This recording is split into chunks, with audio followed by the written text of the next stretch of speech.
பிரார்த்தனை செய்வோமாக. அன்பின் ஆண்டவரே, எல்லாவற்றையும் மறுபடியும் நாங்கள் ஏற்கனவே செய்தபடி சொன்னபடி அன்பின் காணிக்கையாக உம் பாதத்திலே உம் பிரசன்னத்திலே ஊற்றி விடுகிறோம் சுவாமி.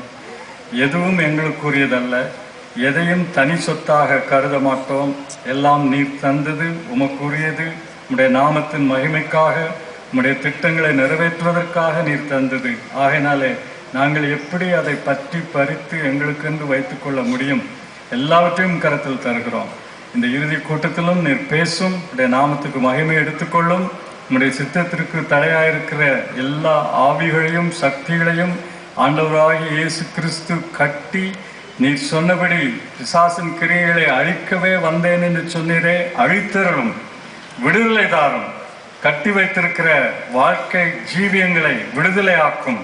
உம்முடைய நாமத்தை மகிமைப்படுத்த, உம்முடைய சித்தத்தை நிறைவேற்ற வழிநடத்தும். உம்மை நம்புகிறோம், நீர் செய்வீர் என்று விசுவாசித்து உம்மை துதிக்கிறோம். எங்கள் ஆண்டவர் இயேசு கிறிஸ்துவின் நாமத்திலே வேண்டிக் கொள்கிறோம் பிதாவே, ஆமென். அப்போஸ்தலர் நடபடிகளிலே சில 20வது அதிகாரத்தில் உள்ள சில வார்த்தைகளை மறுபடியும் வாசிக்கிறேன். அப்போஸ்தலர் 20வது அதிகாரம், ஆக்ட்ஸ் சாப்டர் 20, ரீடிங் வேர்ஸ் 24.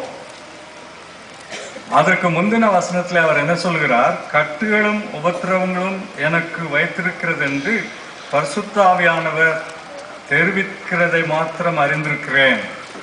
அப்போ பாடுகள் இருக்கின்றன என்று அறிந்து அவைகளில் ஒன்றையும் குறித்து கவலைப்படேன் என்று கூறுகிறார். I know that suffering is waiting for me, but I do not worry about any of that. அதற்கு பிறகு என்ன சொல்கிறார்?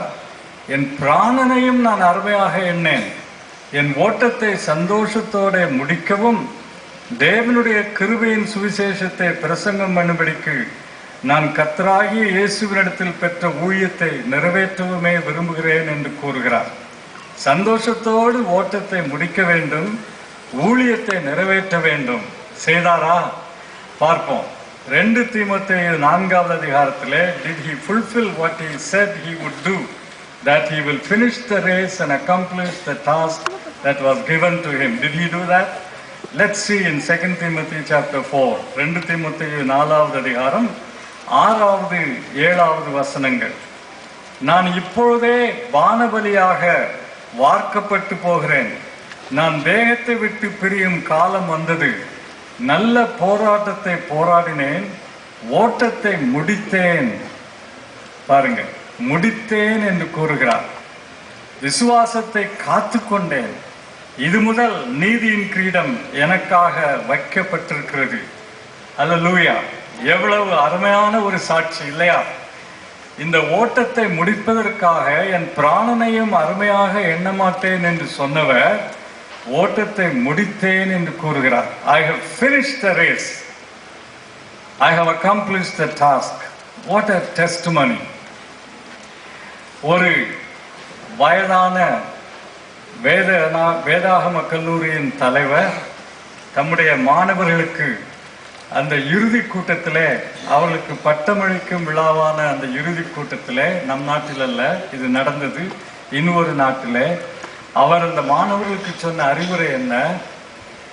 நீங்கள் எல்லாரும் நல்லபடியாக முடிக்க வேண்டும், உங்கள் வாழ்வின் எல்லைக்கு வர வேண்டும், ஓட்டத்தை முடிக்க வேண்டும், இதுவே என் பாரம் என்று எடுத்து சொன்னார்.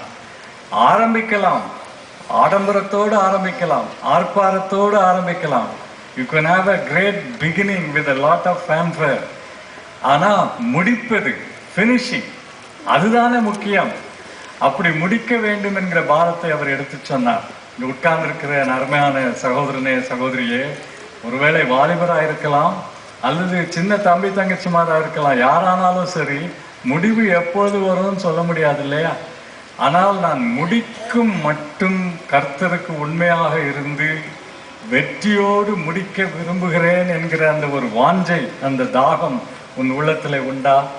70 வயது அல்லது 80 வயது, 60 வயது, 50 வயது, என்ன வயதாக இருந்தாலும் சரி, எஞ்சி இருக்கிற நாட்கள் சிலவாக இருந்தாலும் சரி, அநேகமாக இருந்தாலும் சரி, என் ஓட்டத்தை முடித்து வெற்றியோடு நான் அந்த வாழ்க்கையின் எல்லைக்கு வர விரும்புகிறேன் என்கிற ஒரு வாஞ்சை நம்மில் உண்டா?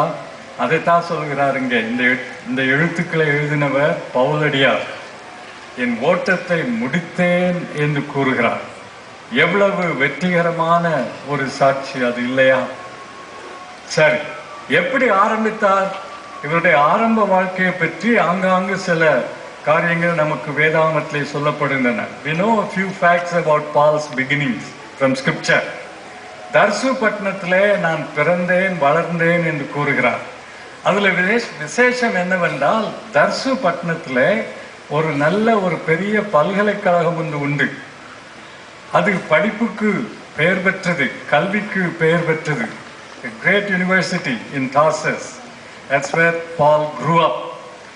அந்த பல்கலைக்கழகத்திலே அவர் ரோம கலாச்சாரத்திலிருந்து, எபிரேய கலாச்சாரத்திலிருந்து, கிரேக்க கலாச்சாரத்திலிருந்து என்னென்னவெல்லாம் நல்லது கிடைக்குமோ அதையெல்லாம் பெற்றுக்கொண்டார். கடவுளுடைய பெரும் திட்டத்தை பாருங்கள். தமக்கென்று ஒரு கூரிய கருவியை பயன்படுத்துவதற்காக எப்படி அவர் ஆயத்தப்படுத்துகிறார் பாருங்கள். See how God is preparing his instrument right from the early days. தம்முடைய சாட்சியிலே பவுல் என்ன சொல்கிறார்? கலாத்தியருக்கு எழுதின நிருபத்திலே, என் தாயின் கர்ப்பத்திலேயே என்னை தெரிந்து கொண்டார். இது நடக்குமா? ஆமையா, சரிதான். அது பவுலுக்கு பரவாயில்ல, எரேமியாவுக்கு பரவாயில்ல, யோவான் ஸ்நானகருக்கு பரவாயில்ல. It's all right for those great people like Jeremiah and Paul, but not for me. எனக்கு அல்ல. சொல்ல முடியுமா? அப்படியா சொல்லியிருக்குது வசனத்துல. 139வது சங்கீதத்துல என்ன சொல்லுகிறார் தேவன்?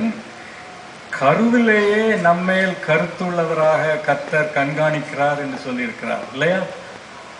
நாம் உருவாகும் பொழுது அவருடைய கரமும் இருக்கிறது, அவருடைய பார்வையும் இருக்கிறது.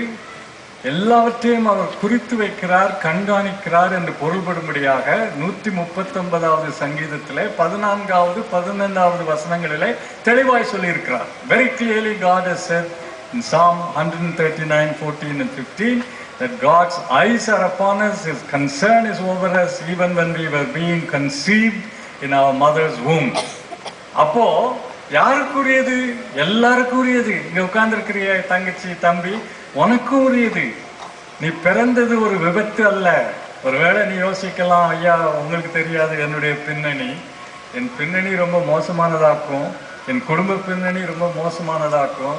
எப்படியோ விபத்தாக தற்செயலாக வந்து அவதரித்து விட்டேன், ஏன் தான் வந்தேன்னு யோசித்து துக்கப்பட்டு கொண்டே இருக்கிறேன். தற்கொலை செய்ய கூட நான் எண்ணி இருக்கிறேன் இல்லையா? உட்கார்ந்துகிட்டு இருக்கிறியாங்க அப்படிப்பட்ட எண்ணங்களோடு. சொல்றதை கேள், கர்த்தருடைய வார்த்தை சொல்வதை கவனி. நீ வந்தது ஒரு விபத்து அல்ல. உன் தாய் யாரானாலும் சரி, தகப்பன் யாரானாலும் சரி, ஒருவேளை தகப்பன் யாருந்தே தெரியாத நிலையா இருக்கலாம், தாயும் தந்தையும் இல்லை, அனாதை என்கிற நிலையா இருக்கலாம். ஆனால் கர்த்தர் உன்மேல் அக்கறை உள்ளவராக கண்காணித்து உன்னுடைய பிறப்பிலே அவர் கரத்தை வைத்திருக்கிறார், உன்னை நேசிக்கிறார், அன்புள்ளவர். சரி, அப்போ எல்லாருக்கும் அவருடைய திட்டம் என்று ஒன்று உண்டு. ஆனால் அந்த திட்டத்தை அறிந்து அதற்கு இணங்கி ஒப்பு கொடுத்து அதன்படி வாழுகிறவர்கள் உண்டு. அதை சிதைத்து சின்னாபின்னமாக்கி தங்கள் வாழ்க்கையே பரிதாபமாக முடித்துக் கொள்கிறவர்களும் உண்டு. எந்த கூட்டத்தை நீ சேரப்போகிறாய்? வாழ்க்கையின் இறுதி கோட்டிலே வந்து நிற்கும் பொழுது நல்ல போராட்டத்தை போராடினேன், ஓட்டத்தை முடித்தேன் என்று சொல்லுவாயா? அல்லது எல்லாவற்றையும் அவமாக்கி விட்டேனே, வீணாக்கி விட்டேனே என்று அங்கலாய்ப்பாயா? பவுல் சொல்லுகிறார், என்னை அவர் தாயின் கர்ப்பத்திலிருந்து கண்காணித்தார், அழைத்தார். அப்போ தர்சுவிலே அவருக்கு கிடைத்த அந்த கல்வி அதெல்லாம் விபத்தாக ஏற்பட்டதல்ல. வாழ்க்கையின் அனுபவங்கள் எல்லாம், ஆரம்ப அனுபவங்கள் எல்லாம் வீணானவை அல்ல. எல்லாவற்றையும் எடுத்து உன் வாழ்க்கையை உருவாக்குகிற குயவனாகிய தேவன், the great potter who molds your life, uses all the circumstances of the even earlier life, maybe unfortunate circumstances, all of that he uses because of his sovereign grace. அவருடைய பெரிய கிருபையினாலே எல்லாவற்றையும் எடுத்து அவர் பயன்படுத்துகிறார். தர்சுவிலே அப்படிப்பட்ட அனுபவத்தை அவர் பெற்றார். யாருக்கும் இல்லாத ஒரு சாக்கியம் இல்லையா? ஆக்ஸ்போர்ட்ல போய் நான் கற்றேன், ஏல் பல்கலைக்கழகத்திலே, ஹார்வர்ட் பல்கலைக்கழகத்திலே, கேம்பிரிட்ஜ் பல்கலைக்கழகத்திலே நான் கற்றேன் என்று சொன்னா ஏதோ நமக்கு கொம்பு முளைத்த மாதிரி தானே, அது ஒரு பெரிய ஸ்லாக்கியமாக கருதுகிறோம். அப்படித்தான் தர்சு பல்கலைக்கழகத்திலே நான் படித்து தேறினவன் என்று சொல்கிறார். அவருக்கு கிடைத்த ஒரு பெரும் சாக்கியம் தான். ஒருவேளை உனக்கும் எனக்கும் அப்படி இருந்திருக்காது. ஏதோ ஒரு பல்கலைக்கழகத்திலே, ஒரு கல்லூரியிலே, ஒரு உயர்நிலை பள்ளியிலே, அது கூட இல்லாத ஒரு நிலையிலே நாம் ஏதோ கல்வியை கற்று வந்தவர்கள் தான். ஆனா அது ஒன்றும் பெரிய காரியம் இல்லை. எப்படி முடித்தோம் என்கிறது தான் பெரிய காரியம். சரி, அது மட்டுமல்ல. not only his university education, he also says he sat at the feet of Gamaliel. கமாலியேலின் பாதத்தருகே உட்கார்ந்து கற்றவன் நான் என்று கூறுகிறார் பவுல். இல்லையா? வசனங்களை எல்லாம் எடுத்து சொல்ல நேரம் இல்லை. ஆனா நீங்கள் பார்க்கலாம் வேதத்திலே அவர் சொல்லுவதை. ஏன் கமாலியேல் அன்றைக்குள்ள இறையியல் வல்லுநர்களிலே பெரியவர், இறையியலை கரைத்து குடித்தவர், நியாயப்பிரமாணத்தையும் பழைய ஏற்பாட்டு தீர்க்க தரிசனங்களையும் கரைத்து குடித்தவர், முதிர்ந்தவர், அறிவிலே சிறந்தவர். He was a great theologian, a great Bible person who knew the Old Testament and the law. Gamaliel. Saul or Paul was trained under him. அவருக்கு கீழாக கற்றவர், அவரால் கற்பிக்கப்பட்டவர். பெரிய ஸ்லாக்கியம் அது. பரிசேயர் அந்த நாட்களிலே வைராக்கியத்தோடு இருந்த ஒரு மத கூட்டம் இது. யூதர்களுக்குள்ளே பரிசேயர் கூட்டத்தை சேர்ந்தவர். மற்ற யூதர்கள் எல்லாம் சிலருக்கு எந்த கோத்திரத்தை சேர்ந்தவர்கள் என்றே தெரியாது. Some of them did not know their tribal background. ஆனா இவரோ என்ன சொல்கிறார்? நான் பென்யமீன் கோத்திரத்தான், எபிரேயரில் எபிரேயன். என் கோத்திரம் என்னவென்று எனக்கு தெரியும் ஐயா. நான் பிறந்தவன், எப்படி பிறந்தவன், யாருக்கு பிறந்தவன், எந்த வம்சத்திலே வந்தவன் என்றெல்லாம் எனக்கு தெரியும் என்று சொல்லுகிறார். இப்படிப்பட்ட நல்ல ஒரு சூழ்நிலை கர்த்தர் கொடுத்தார். நம்மிலே சிலருக்கு, வாலிப தம்பிமாரே தங்கச்சிமாரே, உங்களுக்கு நான் சொல்லுகிறேன், இன்றைக்கு நம்முடைய சமுதாயத்திலே பல வாய்ப்புகள் கதவை தட்டி கொண்டிருக்கின்றன. ஆம், பொருளாதாரத்திலே ஒரு பின்னேற்றமான ஒரு சூழ்நிலை காணப்படுகிறது, உண்மைதான். There is a recession and a backwardness in our economy and in the economical area. But still, the opportunities are as high as the sky today for a young person. ஒரு வாலிபருக்கு இன்றைக்கு இருக்கும் வாய்ப்புகள் வானத்துக்கு எவ்வளவு உயரமா இருக்கோ வானம் அவ்வளவு உயரமான வாய்ப்புகள் இன்றைக்கு உண்டு. வானத்திலே கொடி கட்டி பறக்கக்கூடிய வாய்ப்புகள் இன்றைக்கு உண்டு. ஒருவேளை என் காலத்தில் இல்லாத வாய்ப்புகள் இன்றைக்கு உனக்கு உண்டு. ஆகினாலே நமக்கு என்ன பலவிதமான எண்ணங்கள் வருகின்றன, பலவிதமான ஆசைகள், பலவிதமான திட்டங்கள். அதை செய்யலாமா இதை செய்யலாமா என்று எண்ணுகிறோம் இல்லையா? நல்லது. There's nothing wrong in being ambitious and want to climb high. அதெல்லாம் நல்லதுதான். ஆனா ஒன்று ஞாபகத்தில் வைத்துக் கொள்ள வேண்டும், கடவுள் ஒருவர் இருக்கிறார், உன்னை உருவாக்கினவர், கர்ப்பத்திலே இருந்து உன்னை கண்காணிக்கிறவர். எனக்கென்று ஒரு திட்டம் உண்டு என்று அவர் சொல்லி இருக்கிறாரே, அதையெல்லாம் மறந்து விட்டு அதை பற்றி கொஞ்சமும் அக்கறை இல்லாதபடி கடவுளாவது கத்திரிக்காயாவது யாரையா பார்த்தது? அதெல்லாம் இப்ப இருக்கிற உலகத்திலே சமுதாயத்திலே எல்லாரும் வாழ்கிறபடிதான் நாமும் வாழ வேண்டும். ஏன்? கூட படித்தவர்கள் எல்லாம் சொல்லுகிறார்கள், மாணவிகளானாலும் சரி மாணவர்களானாலும் சரி, அவருடைய பேச்சு தானே நம்மை அதிகமா பாதிக்கிறது. பெற்றோரின் பேச்சை பார்க்கலும் சக மாணவர்கள் சக மாணவிகளுடைய பேச்சு தானே நம்மை அதிகமாக பாதிக்கிறது. ஆகனால அதை அப்படியே ஏற்றுக்கொள்கிறோம். அவர்கள் சொல்வதெல்லாம் வாயப்பிளந்து கேட்டுக்கொண்டே இருக்கிறோம். இதெல்லாம் நம்மை பாதிக்கிறது. அவர்களுடைய திட்டங்கள், அவருடைய பெரிய பேராவல்கள் எல்லாம் நம்மையும் பாதிக்கின்றன. நாமும் அப்படி வர வேண்டும் என்று யோசிக்கிறோம். ஆனா ஒன்றை மறந்து விட்டோம், நம்மை திட்டமிட்டு கண்காணித்து வளர்த்து வருகிறவர் நம் தேவன், நம்மை உருவாக்கினவர். அவரை மறந்து நீ வாழ்வாயானால் நீ வாழ்வாயா? வாழ முடியுமா?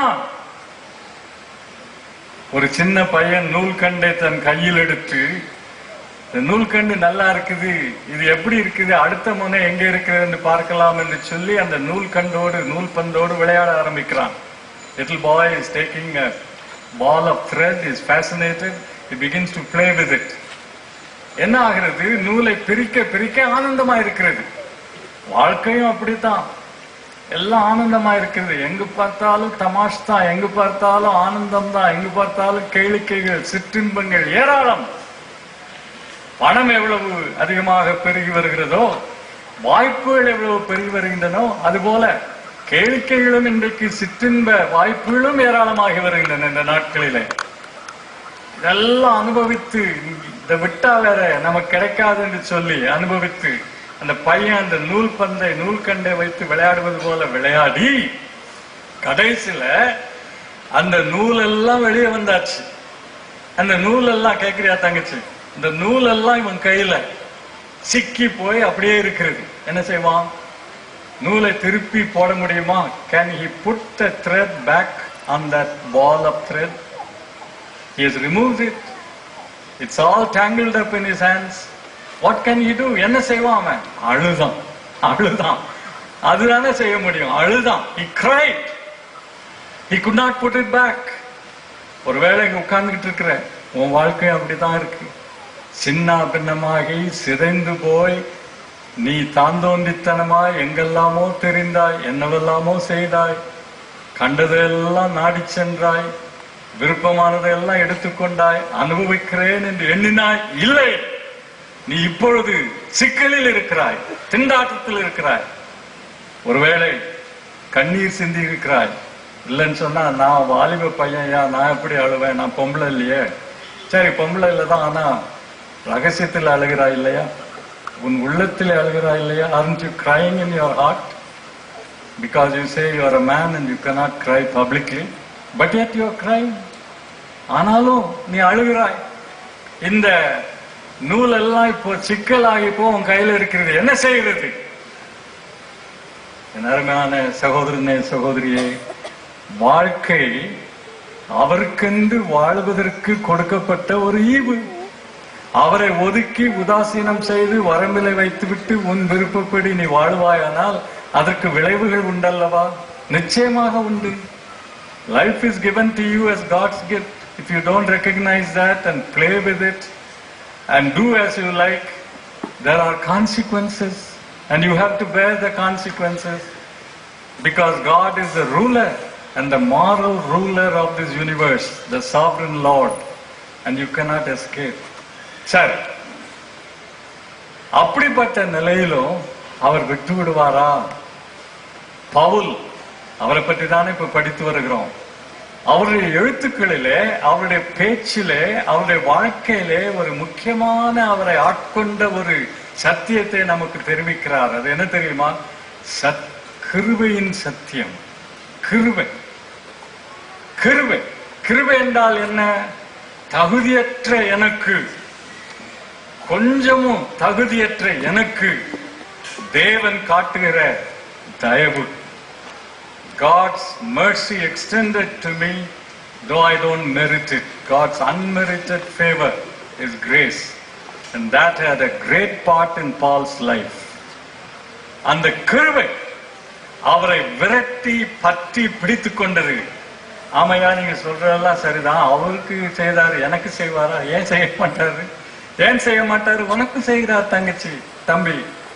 யாரும் உனக்காக கவலைப்படுகிறதில்லை என்று யோசிக்காத. என் பின்னணி எப்படி, ஐயா, அப்பா இல்ல, அம்மா இல்ல, அப்பா யாருன்னே தெரியாது, இப்படிப்பட்ட சூழ்நிலையில வாழ்ந்து வளருகிற நான், எனக்கு நீங்க சொல்றதெல்லாம் பிடிபடல. என் வாழ்க்கையிலும் ஒரு நோக்கம் உண்டு, என்னால் புரிந்து கொள்ளவே முடியவில்லை. இங்க பாரு, கர்த்தர் என்ன சொல்கிறார்? உன் வாழ்க்கையில ஒரு நோக்கம் உண்டு, அதை நீ எடுத்துக்கொள்ளலாம் இல்லையா? அவருடைய வார்த்தையை எடுத்துக்கொள்ளலாம் இல்லையா? யார் சொன்னதை எடுத்துக்கொள்ளாவிட்டாலும் அவர் சொல்லுகிறதை எடுத்துக்கொள்ளலாம் இல்லையே? அதனால்தான் உன்னை அந்த கூட்டத்துக்கு இன்று ராத்திரி கொண்டு வந்திருக்கிறார். உன்னை நேசிக்கிறார் அவர். உன் வாழ்க்கையில அவர் ஒரு திட்டத்தை, நல்ல நோக்கத்தை வைத்திருக்கிறார். நீ எந்த வழியிலே சென்றாலும், தாறுமாறான வழிகளிலே சென்று உன் வாழ்க்கை இன்றைக்கு சிதைத்திருந்தாலும், சின்னாபின்னமாக்கி இருந்தாலும், உன்னை அவருடைய கிருபை தொடர்ந்து வருகிறது. ஆகினாலதான் இங்க கொண்டு வந்திருக்கிறார். அவருடைய His grace pursues us, it follows us. That's why He's brought you to this meeting tonight, though you did not plan to come to this meeting. அந்த கிருபை பற்றி பிடித்துக் கொள்ளும்படி இடம் கொடுக்கலாமா? ஒரு ஏகாந்தமான ஒரு இடத்துல, பாலடைந்த ஒரு கல்லறை தோட்டத்துல ஒரே ஒரு கல்லறை. அந்த கல்லறையை புதுப்பிக்கவோ பூ போடவோ யாரும் கிடையாது. ஒரு கல்லறை தனியாக ஏகாந்தமாக அந்த இடத்துல இருக்கிறது. ஆனா அந்த கல்லறைக்கு பக்கத்துல போய் யாருடைய கல்லறையா இருக்கும் இது? whose tomb, whose grave is this? It's in such a dilapidated condition. And you go and see that. போய் பார்த்தா யார் பேருன்னு பேரையே காணும். அப்பா யாரு, அம்மா யாரு, எந்த ஊரு, எந்த கோத்திரம், அதெல்லாம் ஒண்ணுமே கிடையாது. ஆனா ஒரே ஒரு காரியம் மட்டும் அங்க கொட்டை எழுத்துக்களிலே எழுதியிருக்கிறது. என்ன அது? மன்னிக்கப்பட்டவர் என்று எழுதியிருக்கிறது. The thing that is written in big letters, nothing else on that tomb is this: forgiven. மன்னிக்கப்பட்டவர். என்னுடைய கல்லறையிலே நான் போன பிறகு அது மட்டும் எழுதி இருந்தால் போதும். forgiven, மன்னிக்கப்பட்டவன். வேறு என்னையா வேணும் உனக்கு? கிருபை. கிருபையினாலே தூக்கி எடுத்து என்னை மன்னித்து அங்க கொண்டு போயிருக்கிறாரே, வேறு எதையும் பத்தி நான் சொல்றதுக்கு லாயக்கில்லை. I can't boast about anything except this: forgiven. ஆம், அந்த கிருபை பற்றி பிடிக்கிறது உனக்கு தெரியுமா? வாழ்க்கையில பல அனுபவங்களை கொண்டு வந்து முள்ளுகளை வாழ்க்கை பாதையிலே போட்டு நாம் யோசிக்கிறோம், ஏன் கடவுள் இந்த முள்ளுகளை போடுகிறார், ஏன் நமக்கு இந்த துன்பம், ஏன் நமக்கு இந்த இடுக்கண் என்று. எல்லாவற்றையும் அவர் கிருபையினாலே தான் போட்டிருக்கிறார், கிருபையினாலே தான் வைத்திருக்கிறார். எதற்காக? உன்னை திருப்புவதற்காக. அவர் பேசினார், நீ கேட்கவில்லை. அவருடைய மெல்லிய சத்தத்தை நீ கேட்கவில்லை. அவர் வசனத்தின் மூலமாய் பேசினார், ஊழியர்களின் மூலமாய் பேசினார், கூட்டங்களின் மூலமாய், ஆராதனைகளின் மூலமாய் பேசினார், நீ கேட்கவில்லை. எப்படி உன்னை கேட்க வைக்க முடியும்? How can he make you to listen to him? He put thorns in your way, blocked your way, brought some unhappy situations in your life. ஆனாலும் கிருபை. All this is because of grace. அவர் என்ன சொல்லுகிறார்? துன்பமாகத்தான் இருக்குது உனக்கு, துக்கமாகத்தான் இருக்குது, வேதனையாகத்தான் இருக்குது. ஆனாலும் நான் சொல்றதை கேட்க மாட்டியா? என் பக்கமா திரும்ப மாட்டியா? பல திட்டங்கள் வைத்திருந்தா எல்லாம் தகடுபடியாகிவிட்டன. பல கனவுகள் கண்டா எல்லாம் இடிந்து விட்டன. பல வழிகளிலே சென்றா எல்லாம் அடைபட்டு விட்டது. தன்னும் தனியாய் கைவிடப்பட்டவனை போல், விட்டவளை போல் நிற்கிறாயே, இப்பொழுதாவது என்னை நோக்கி திரும்புவாயா? கிருபையினாலே நான் உன்னை தொடர்ந்து வருகிறேன். இந்த சம்பவங்கள் எல்லாம் கிருபையினாலே வந்தவை. All these events and circumstances are because of grace. Will you turn to me now? பெரிய பேராசை இருக்கு. என்ன பேராசை? கமாலியேலின் சீஷன், தர்சு பல்கலைக்கழகத்திலே படித்து பட்டம் பெற்றவர், யூத சமுதாயத்திலே பெரிய முன்னணியிலே நிற்க வேண்டியவர் என்று சொல்லி அன்றைக்கு யூதர்களுக்கு பெரும் தொல்லையாக இருந்த கிறிஸ்தவ வழியை, மார்க்கத்தை அழிக்க முற்பட்டார். He started destroying Christianity and the church because that was the way he thought he could climb up among his Jewish people. ஆனா கிருபை விட்டுடுமா? முரட்டாட்டமாய் கர்த்தருக்கு விரோதமாய் நீ பல காரியங்களை செய்து, ரகசியத்திலே பாவம் செய்து, விபச்சாரத்திலே ஈடுபட்டு, குடிவெறியிலும் போதைப் பொருள்களை எடுத்துக்கொள்வதிலும் ஈடுபட்டு நிற்கிறாயே, இன்னைக்கு இந்த இரவுல இந்த கூட்டத்துல கூட விட்டு விடுவாரா உன்னை? இல்லை, உன்னை பற்றி தொடர்ந்து வருகிறார், இங்கே கொண்டு வந்திருக்கிறார். He has followed you up, brought you here. You might have sought to destroy your life with drugs and drunkenness, but he is after you. அப்படித்தான் இவரையும் என்ன செய்தார்? தமஸ்குவுக்கு கோபத்தோடு போகிற ஒரு வேளையிலே, கோபம் ஏன்? மனசாட்சி குத்துகிறது. அவர் அறிந்திருந்த நியாயப்பிரமாணமும் அவரை வாட்டுகிறது. நியாயப்பிரமாணத்தின்படி வாழவில்லை என்பது அவருக்கு தெரியும். அப்படி கோபம், யார் மேல கோபம் என்றே தெரியவில்லை, இல்லையா? சிலருக்கு தங்களுடைய சொந்த வாழ்க்கையில போராட்டங்கள், தாறுமாறுகள் காணப்படும் பொழுது கோபம் அதிகமாய் காணப்படும். ஐயா என்ன பண்ணுவாரு, வீட்டுல கண்பட்டவர்களை எல்லாம் அடிப்பார். மனைவியை அடிப்பார், மகனை அடிப்பார், மகன் எதிர்த்துடுவான், அதனால மகளை அடிப்பார், அவளும் கூட எதிர்த்துடுவா, அதனால அந்த சின்ன பிள்ளைய பிடிச்சு வாங்குன்னு வாங்கிடுவார். அதுவும் கிடைக்கலன்னு சொன்னா பூனைக்குட்டி ஏதாவது இருந்தா அதை பிடிச்சி அடின்னு அடிச்சிருவாரு. ஏன் இந்த ஆளுக்கு இவ்வளவு கோபம்னு பாக்குறவங்க எல்லாம் சொன்னா, ஏன் கோபம்னா உள்ள போராட்டம் இல்லையா? உன் வாழ்க்கையில உண்மைதானே? அம்மா உனக்கும் அப்படிதான். நீ பேசுற பேச்சு, நீ பிள்ளைகளை திட்டுகிற திட்டு, அடிக்கிற அடி எல்லாம் உன்னுடைய உள்ளான போராட்டத்தை காட்டுகிறது. கோபம். கர்த்தருக்கு கீழ்ப்படியாமல் முரட்டாட்டம் பண்ணி கொண்டிருக்கிறாயே, அந்த கோபம் தான் இப்படி வெளிப்படுகிறது. மனித உறவுகளிலெல்லாம் அந்த கோபத்தை வெளிப்படுத்துகிறாய். That anger, because you are rebelling against God, is inside and it is shown on the outside in all your relationships. மனித உறவுகளில் எல்லாம் அது வெளிப்படுகிறது. கோபத்தோடு போகிறார். தமஸ்குவில் உள்ள கிறிஸ்தவர்களை பிடித்து அழிக்க வேண்டும் என்று சொல்லி போகிறார். கிருபை விட்டுடுமா?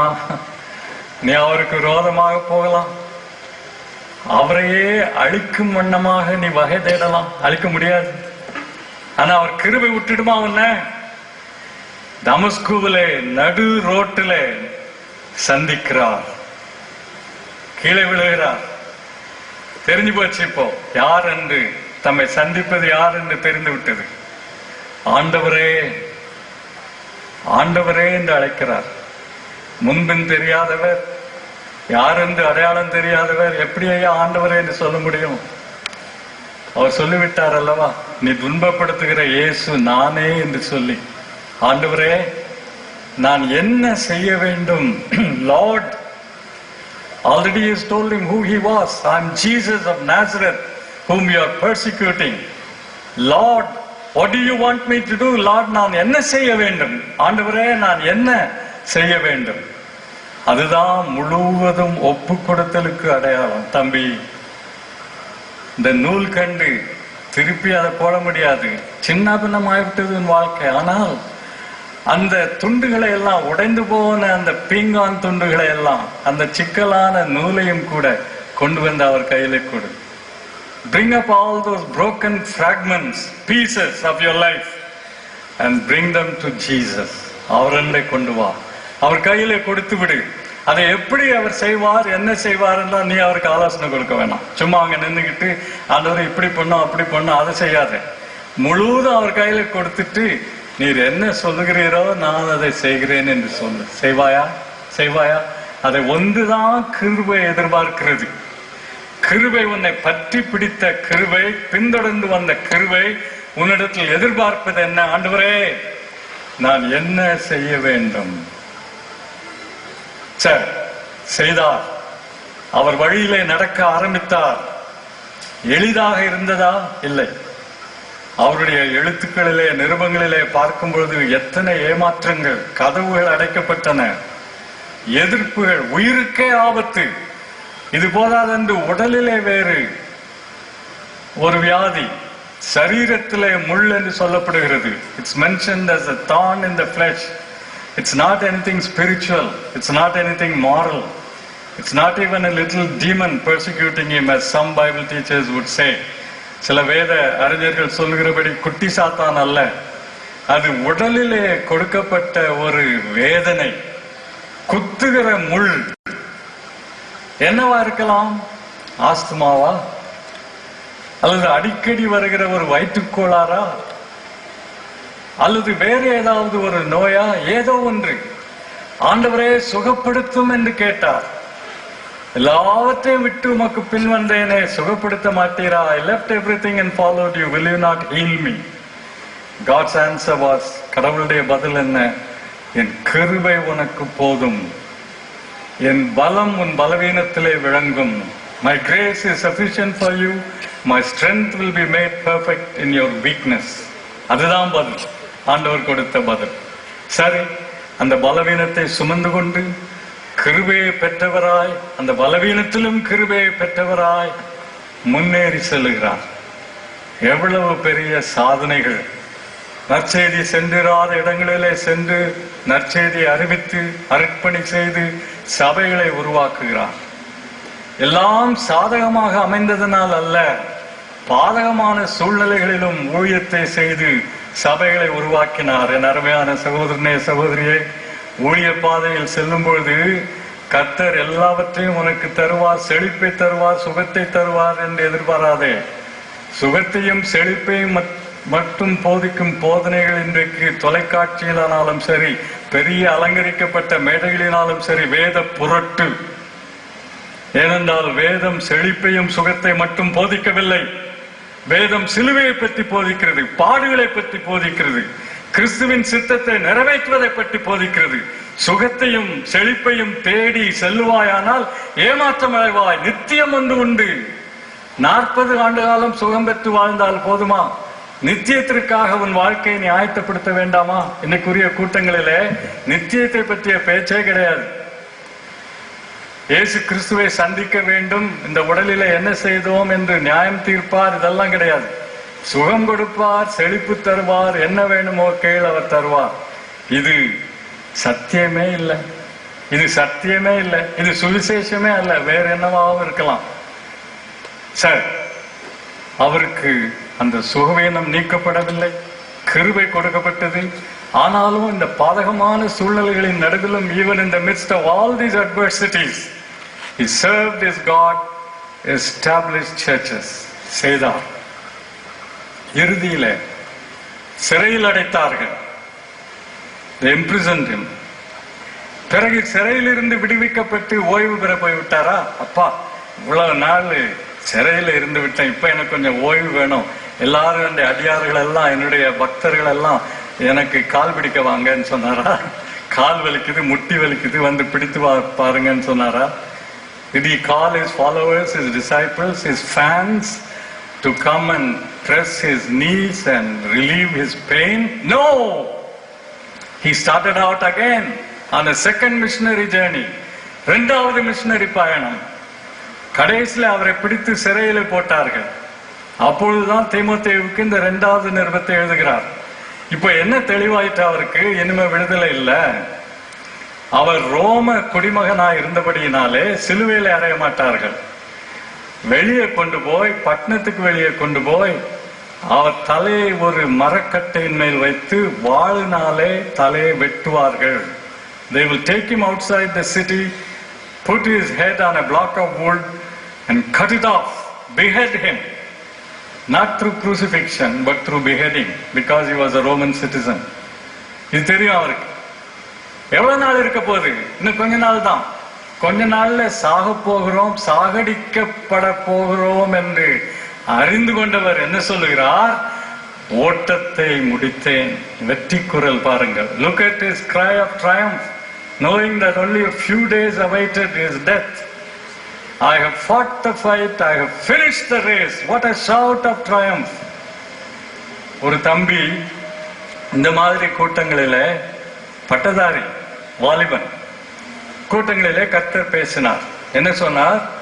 நீ வந்து என்னுடைய மிஷனரியாக போகணும்பா, தேவைகளை எல்லாம் பற்றி கேட்டியே, ஒன்னு மாதிரி ஆட்கள் வேணும் என்று கர்த்தர் பேசினார்.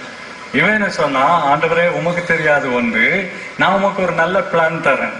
நம்மள அநேக கர்த்தருக்கு பிளான் கொடுப்போமே ஒழிய அவருடைய பிளானை பெற்றுக்கொள்ள மாட்டோம் இல்லையா? அப்படித்தானே உட்கார்ந்துட்டு இருக்கிற. தப்பு, ரொம்ப தப்பு. அது உன் பிளான் அல்ல, அவருடைய பிளானை வாங்கிக்கொள். ஆனா இவன் என்ன சொன்னா? நான் பிளான் வச்சிருக்கிறேன், நான் ஒரு நல்ல உத்தியோகத்திற்கு வந்துட்டேன்னு சொன்னா எத்தனை மிஷினரிமாரை நான் ஆதரிப்பேன் பாரு சுவாமி. நீ எந்த ஸ்தாபனம் சொல்றீரோ, ஐஎம்மா, எஃப்எம்பிபியா அல்லது பிஓஎம்மா, எதுனாலும் சரி, எத்தனையோ மிஷினரிமாரை நான் ஆதரிப்பேன். இதான் என்னுடைய பிளான். நான் என்ன பண்ண போறேன்? ஆண்டவரே, நீர் உதவி செய்யணும், உங்களுடைய உதவி வேணும் எனக்கு. நான் என்ன பண்ண போறேன்? IAS பரீட்சைக்கு நான் அப்பியர் ஆகி, I will appear for IAS and I will become an officer, maybe a collector or some other officer, an IAS officer. Then I can earn so much and support so many missionaries. This is my plan. He didn't bother about God's plan. He was offering his plan to God. அப்படி சொல்லிட்டு வீடு, ஒரு சின்ன வீடு, குடிசை வீடு கிராமத்துல போய் அன்னைக்கு ராத்திரி தூங்க போயிட்டான். தூங்க போனா அன்னைக்கு ராத்திரி அந்த வழியா வந்த ஒரு லாரி திசை மாறி அந்த லாரி டிரைவருக்கு கண்ட்ரோல் இல்லாம இவனுடைய வீட்டு சுவரில் மோதி அப்படியே நசுக்கி கொண்டு விட்டது. He was living in a village house. That's where he went after the meeting. He was lying down. A lorry went astray, could not be controlled, dashed against the wall, cursed him to death. What about his plans? இங்க உட்கார்ந்துகிட்டு இருக்கிறியே, பெரிய திட்டம் போட்டுக்கொண்டு கடவுளுக்கே நான் திட்டம் போட்டு தருவேன் என்று சொல்லிக் கொண்டிருக்கிறாயே, அப்படி ஒரு சூழ்நிலை ஏற்படுமானால் நீ என்ன செய்வாய்? இல்லையா, எனக்கெல்லாம் நடக்காது, பிரசங்க மாதிரிலாம் என்ன பயப்படுத்துறீங்க. இல்லையா, நடக்க கூடுமே, நடக்காதுன்னு நீ சொல்லலாமா? ஒரு நிமிஷம் போதுமே, ஒரு லாரியோ ஆட்டோ ரிக்ஷாவோ எதுவானாலும் சரி உன்னை நசுக்கி விடுமானால் உன் திட்டம் என்ன ஆகும்? கடவுளுக்கு முன்பாக நின்று என்ன பதில் சொல்லுவாய்? யோசித்து பார்ப்பாயா?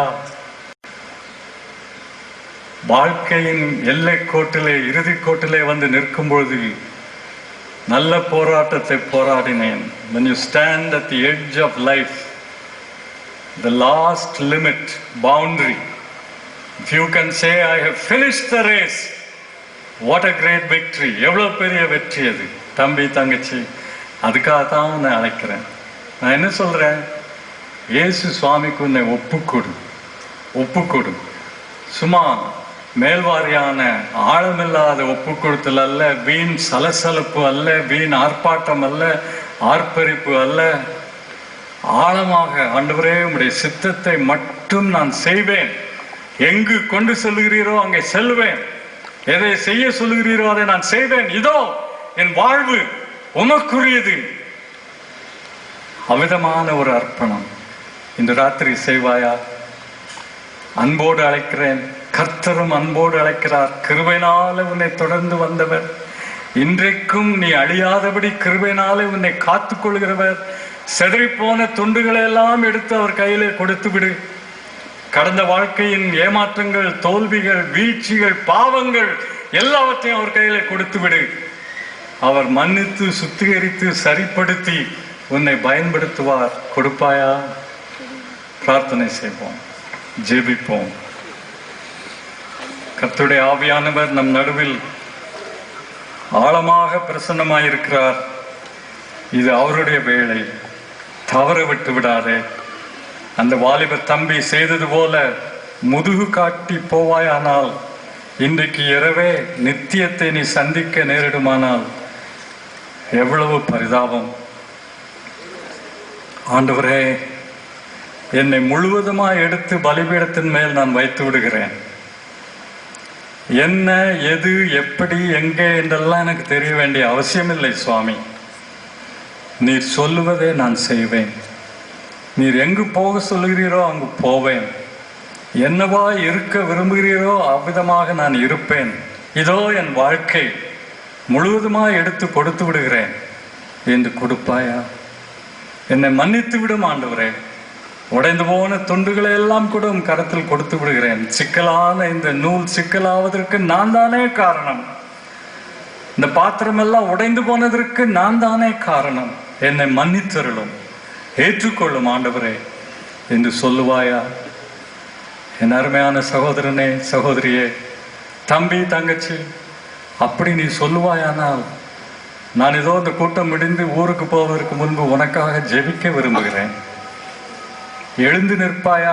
எந்த இடத்திலானாலும் சரி. மற்றவர்கள் பார்க்கிறார்களே என்ற எண்ணத்திற்கு அவசியமே இல்லை. யார் பார்த்தா என்ன, பார்க்காவிட்டால் என்ன? பிசாசு பார்த்து கொண்டிருந்தாலும் அவனுக்கு சவாலாக தேவ தூதர்களுக்கு முன்பாக, என் ஆண்டவருக்கு முன்பாக தைரியமாய் துணிந்து என்னை முழுவதுமாய் இதோ நான் பலிபீடத்தில் வைக்கிறேன் என்று எழுந்து நிற்பாயா தங்கச்சி? சிறு பிள்ளைகளானாலும் சரி, வாலிபர்களானாலும் சரி, வயது முறிந்தவர்களானாலும் சரி, நடுத்தன வயதினரானாலும் சரி, எழுந்து நில்லுங்கள். நான் ஜெபிக்க போகிறேன். அதிக நேரம் காத்திருக்க மாட்டேன்.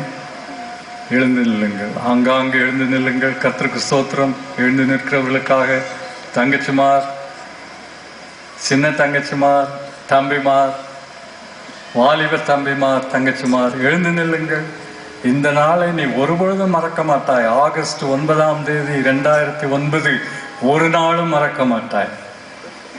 உன் பைபிளில் கூட எழுதி வச்சுக்கலாம். இன்றைக்கு என்னை முழுவதுமாக என் ஆண்டவருக்கு நான் அர்ப்பணித்தேன். எழுந்து நில்லு, நான் ஜெபம் பண்ண போகிறேன். ஜெபிப்போம். நின்று கொண்டே இருங்கள்.